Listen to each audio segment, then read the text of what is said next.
With InDesign, all text and place graphics exist inside a frame.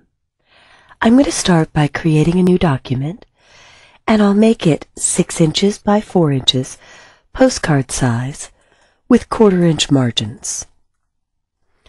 I'll click OK, and we'll build a text frame first.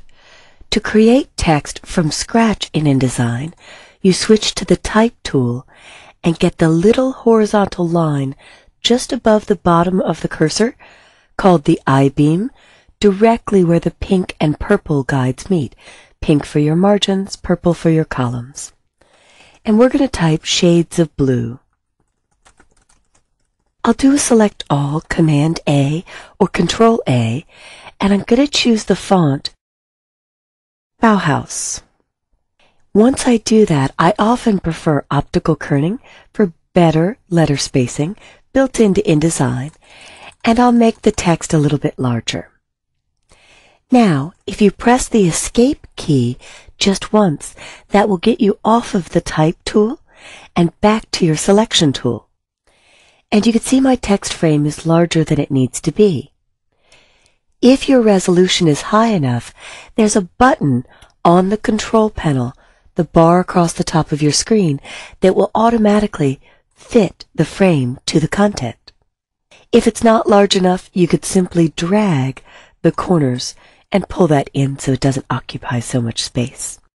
Before I place an image, I'll click away, and now I'll choose File Place. Or in my head, I always say Drop in Picture or Drop in Text, because the shortcut is Command D or Control D to drop in. I'll grab a few images. I'm going to start with this image Roman Stroll 01. And you'll notice I did not build a frame before I chose place. When you select text, InDesign builds a text frame for you automatically. When you select an image, it builds a picture frame or the container. And there are several ways to place images. I could click once and it brings in the photo at 100%. If I undo that, I can line this up under the word blue visually and click and drag so that the photo is the size that I'd like it to be. I'm going to aim for around 30%. You'll notice the Smart Guides in the lower right corner tell me that X is 30% and Y is 30% of the original. Now this is an important note. When I let go, I see a scale percentage of 100 and 100. This is the percentage of the frame or the container for the image. If I move over the center, you'll see the content grabber. One click with the content grabber selects the image inside the frame, and there I can see the actual scale, 30%. In fact, if I want to enlarge the picture inside the box to basically zoom in on the boy's face, I would hold down my Shift key to keep it proportional and drag the corner, and as I stretch, when I let go, the frame that always has blue points is cropping the image, so now I'm just seeing more of the child. If I click away and click back on the frame, here are my blue points. And with the blue points, I can crop further or extend the frame. But in this case, when I've extended it, there isn't more image area. So a really handy button that you'll have across the top of your control panel is the Fit Frame to Content. This will make the picture box or container the size of the photo. So with one click, I reveal the entire photo again.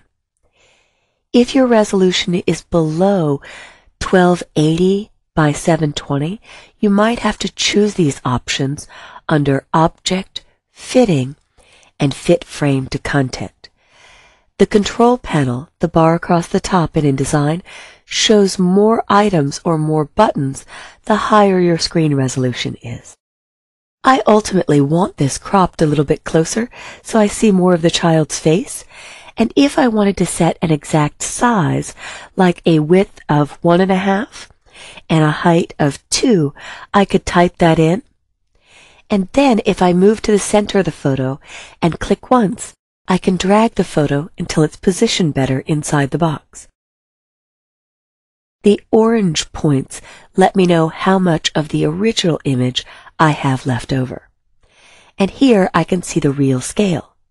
If I click away and click back on the frame, it always reports 100% because the frame just picks up the new dimensions every time I set it. It's not really calculating the original size. If I look at the frame itself, I can see a yellow box here that says click to edit corners. And with one click, I can grab the corners and drag in to round them.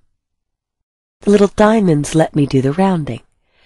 If I undo twice, a little power user trick is my Shift key, and grabbing a corner will let me round just one side. And then I'll click on the photo and move it over to my margins. When I let go, I'll click away to deselect because I'm ready to place a second image. And when I choose File Place, I'm going to let InDesign's Smart Guides show me where to line this up. So I'll double-click to select the second photo, and if you watch my cursor, at the very upper left corner is a tiny black arrow just above the paintbrush. If I see it turn white, that's InDesign letting me know that it's going to snap to the exact X and Y position or starting point of the first image. As I'm dragging, if I see these two green guides, that means the shades of blue text frame is the exact same height as the picture frame I'm creating. As I keep dragging, this pink guide lets me know I've crossed over the center of my postcard. And as I drag further, these green arrows let me know I've matched the exact height of the previous picture. So when I let go, these are scaled to size. I'll click away and hit Command D or Control D to drop in picture or drop in text again. I'll look for the white guide and I'll click and drag to match the exact same width and height of the previous photo. Now if I open this plain image that I've created, I have a photo placed on the page that I'd like to put inside this airplane. I want to click the Direct Selection tool and click on the image to see orange points. The other way to do that would be to click the Content Grabber, the target in the middle. One click grabs the image inside the container, and I'm going to cut it. Then I'll select the plane, and I'll choose Edit, Paste Into. Paste Into is a very powerful way to mask images to shapes. If I click the Content Grabber again, I can now hold down Shift to keep it proportional and scale up the photo until it's filling the entire airplane.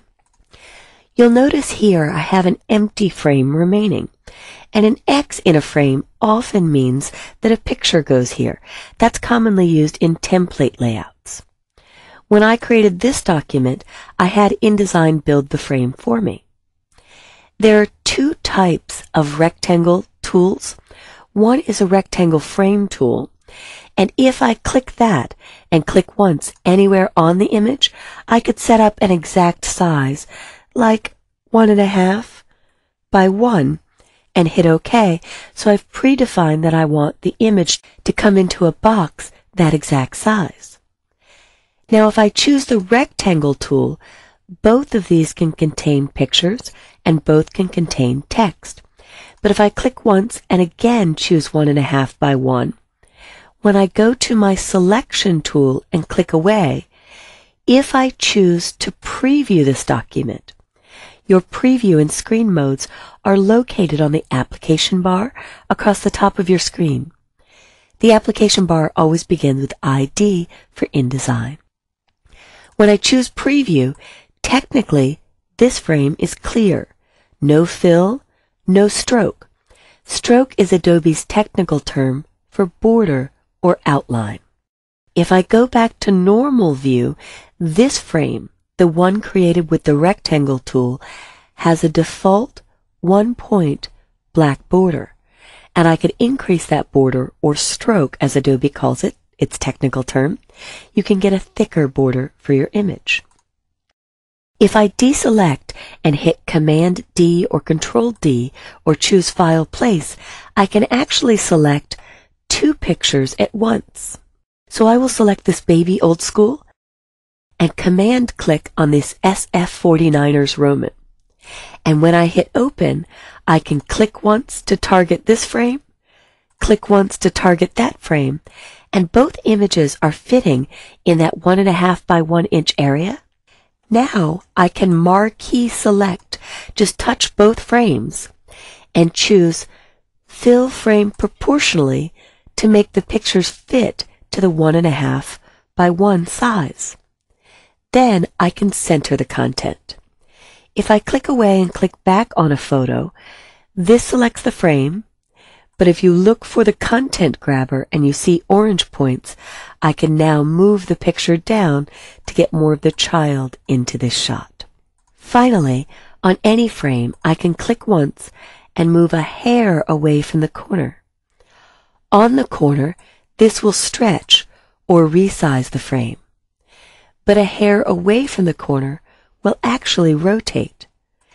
And InDesign's Smart Guides will show me the exact rotation angle that I've got. I hope you've enjoyed this tour of frames in InDesign. Everything you place on a page, whether it be an illustration, a photograph, or text, exists in a frame so that you can pick it up and move it anywhere you'd like.